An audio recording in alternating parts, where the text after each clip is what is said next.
Shalom chers auditeurs de l'émission Kanguka, mon nom est Chris Dikumana. Aujourd'hui nous sommes lundi, vous allez suivre la première partie avec le serviteur de Dieu Esdras Biranguza et moi je vais continuer dans la deuxième partie.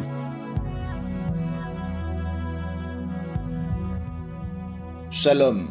La devise de Kanguka se compose de 3 points. Le premier point, c'est qu'il faut accepter la volonté de Dieu, même quand elle est différente de la vôtre. Le deuxième point, c'est qu'il faut prier tous les jours. Et le troisième point, c'est qu'il est interdit de se lamenter, mais il faut rendre grâce à Dieu en toutes choses. Aujourd'hui, je vais parler du troisième point, qui nous rappelle qu'il est interdit de se lamenter, mais qu'il faut rendre grâce à Dieu en toutes choses.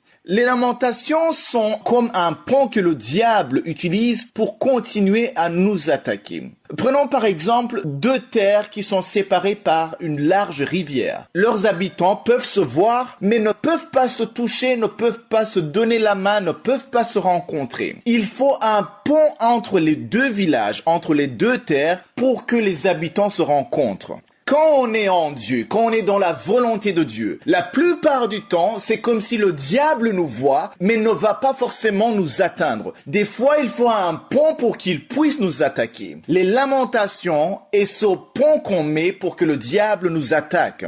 Les lamentations vont être un pont par lequel le diable va faire passer le désespoir, la peur, le découragement, le pessimisme et bien plus. Il est parfois difficile d'encourager ou de rassurer une personne qui se lamente. Peu importe ce que tu vas dire, elle va toujours réussir à te sortir des raisons pour lesquelles son cas est tellement grave. Elle va se retrouver à répéter, à réexpliquer son cas, à souligner à quel point c'est injuste, à quel point elle est innocente, à quel point elle le mérite pas ce qui lui arrive. Mais à cause de ces lamentations, elle va rester bloquée sur ce qui s'est passé. Lorsqu'on se lamente, on sous-estime ou on ne valorise pas ce que Dieu a déjà fait ou ce que Dieu nous a déjà donné. Lisons dans Nombre chapitre 16, verset 9. Ici, si vous lisez le début de ce chapitre, vous allez voir qu'il y a eu une rébellion contre Moïse, dirigée par 3 personnes, Coré, Dathan et Abiram.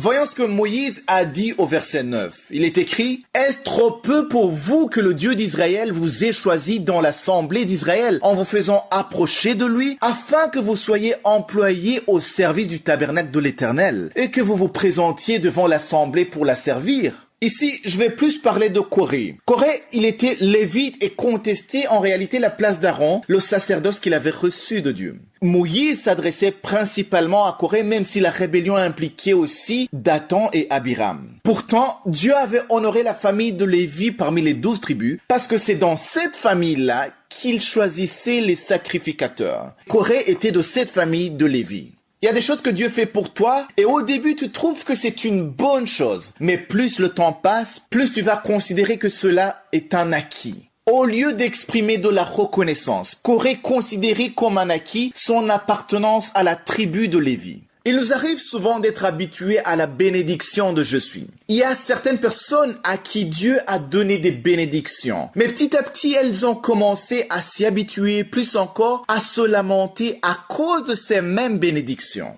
Il y a des parents qui se lamentent sur leurs enfants. Il y a des personnes qui ont prié pour avoir un mariage mais se lamentent pour leur foyer. Il y a ceux qui ont prié pour le travail mais se lamentent pour leur travail. Des fois on se lamente en disant « je n'ai pas assez de responsabilité dans mon travail ». Et on oublie déjà d'être reconnaissant d'avoir ce travail parce qu'il y a beaucoup qui n'en ont pas. On se lamente parce qu'on n'a pas assez d'argent pour s'organiser comme on veut, pour manger comme on veut et on oublie de rendre grâce pour ce qu'on possède déjà. Aujourd'hui, je voudrais te rappeler que ce n'est pas tout le monde qui possède ce que tu as. Alors rends grâce à Dieu en toutes choses.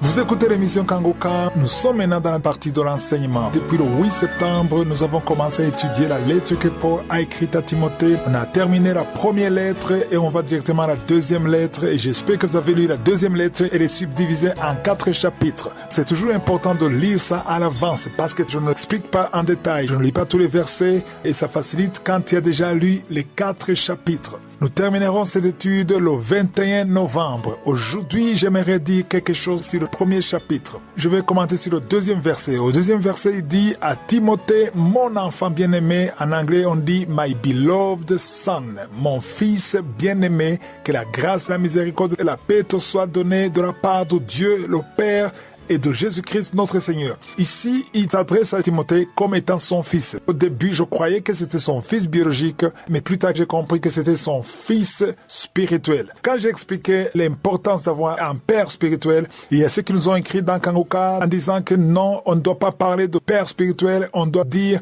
père dans la foi. Mais père spirituel et père dans la foi signifient la même chose. Ce n'est pas biologique, mais vous êtes liés par la foi, par l'esprit. Donc ton père spirituel n'est pas ton père dans la chair. C'est ce que ça veut dire. Paul disait mon fils bien-aimé ou mon enfant bien-aimé. Ce n'était pas son fils physique, mais c'était son fils spirituel ou son fils dans la foi, si vous voulez. Ce qui est important, c'est l'autorité spirituelle qu'exerçait Paul sur Timothée. Ton père spirituel a des comptes à rendre devant Dieu et tu as le devoir de le suivre, de l'imiter aussi longtemps qu'il imite Christ. Parce que Paul disait, imitez-moi comme moi aussi j'imite Christ. Il suffit pas d'imiter tout ce que ton père spirituel fait, mais il faut t'assurer qu'il est en train de suivre Christ. Au verset 6, il dit, c'est pourquoi je t'exhorte à ranimer le don de Dieu que tu as reçu. Ça dit que le don que tu as de Dieu a besoin d'être ranimé. On ranime le don par la prière. C'est-à-dire que quand tu pries, tu ranimes le don que Dieu t'a donné. Il explique que le don a été reçu par l'imposition de ses mains. L'imposition de mes mains. C'est Paul qui dit. C'est lui qui a imposé les mains sur Timothée. Le don était déjà en lui, mais par l'imposition des mains de Paul, le don a commencé à fonctionner. C'est-à-dire que si tu as un don à toi, on peut prier pour toi, on peut imposer les mains sur toi et le don commence à fonctionner. Ce n'est pas celui qui prie pour toi qui te donne le don, c'est le Saint-Esprit qui donne le don et il intervient quand on prie pour toi, pour que le Saint-Esprit manifeste le don qu'il a déjà mis en toi. Au verset 8, il dit, n'aie donc point honte du témoignage. Ça, c'est très important. Quand tu vois comment Paul écrivait à Timothée, on conclut que Timothée était timide. Comme aujourd'hui, il y a des serviteurs de Dieu qui sont timides. Moi aussi, j'étais timide. Avant de commencer à prêcher, j'étais très timide. Mais le Saint-Esprit donne le courage et l'audace de prêcher sans honte. Il y a aussi ceux qui m'écoutent qui ont honte de l'évangile. Tu as honte de partager la parole de Dieu, de partager le Dieu de Kanguka au travail. Personne ne sait que tu crois en Jésus parce que tu as honte de Jésus. Il ne faut pas avoir honte de Jésus. Au verset 7, il dit que ce n'est pas un esprit de timidité que Dieu nous a donné, mais un esprit de force, d'amour et de sagesse. Donc la timidité ne vient pas du Saint-Esprit. La timidité est dans la chair. Je reviens au verset 3, il dit, je rends grâce à Dieu que mes ancêtres ont servi et que je sers avec une conscience pure de ce que nuit et jour, je me souviens continuellement de toi dans mes prières. Ça m'a beaucoup touché. Paul priait pour Timothée nuit et jour. Pas une fois à la semaine, mais tous les jours, pendant la journée et la nuit, il priait pour lui. Ça, c'est une leçon pour les leaders. Un leader doit prier pour les personnes qui sont derrière lui. Vous, les pasteurs qui m'écoutez, priez pour vos églises, priez pour vos assemblées, priez pour eux et souvenez-vous d'eux continuellement dans vos prières. Même toi qui m'écoutes, prie pour la personne qui est chère pour toi. Il y a beaucoup de gens qui disent, je t'aime, tu es spécial pour moi, mais ça ne suffit pas. Si tu aimes quelqu'un, prie pour la personne. Souviens-toi de lui. Dans tes prières, c'est la meilleure façon de manifester l'amour. Si je suis le vœu, je vais continuer demain. Passez une excellente journée.